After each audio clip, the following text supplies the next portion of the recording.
Hello, Simon here. So, my reflections on encountering the history of missions from the early church to today. I've really enjoyed this book. I think I'll just say that.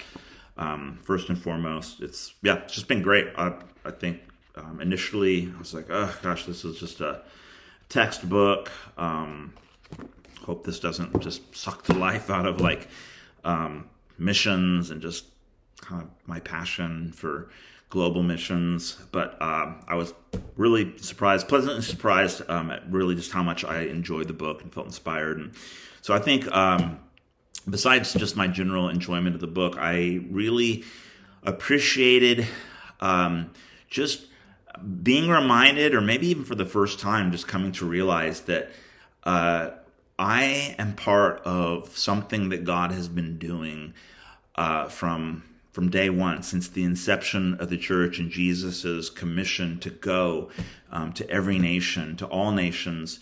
I've been working in full-time vocational ministry since, well, it's been over 20 years now. I've actually served overseas as a missionary. I raised my own salary. I had a whole team of people who supported me, and I went to the UK, and I've traveled quite a bit around the world, certainly around Europe and a few other countries around the world. And so I've seen, I've lived, not, I don't know, I wouldn't put myself up there with one of the legends or something that we've read about in the textbook, but in terms of actually experiencing what it's like to be a modern day American missionary, I've done that. And I've even sort of served in some administrative ways, and I've kind of gotten to support other missionaries and training and stuff to do with money and logistical stuff, administrative stuff, not super glamorous, but really, really important.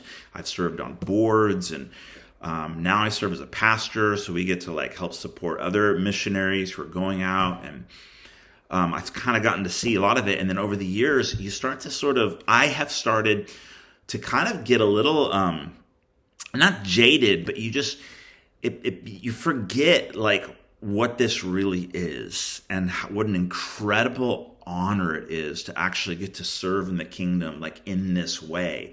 After 20 years, it almost starts to feel just like a job. And this book just reminded me no, God is doing it's always been sending people around the world to unreached people groups, taking the gospel to every corner of the globe. And as much as it can be, I mean, there is the day-to-day, the mundane, the grind, and just the stuff that's not super glamorous, doesn't make for great reading. But when I step back and I reflect on what God has been doing for the last 2,000 years, it just encourages me, and it sort of inspires me to want to keep going, and to realize I am a part of something really, really awesome. And it just feels like an honor. It's exciting, and makes me want to just keep going. So there it is.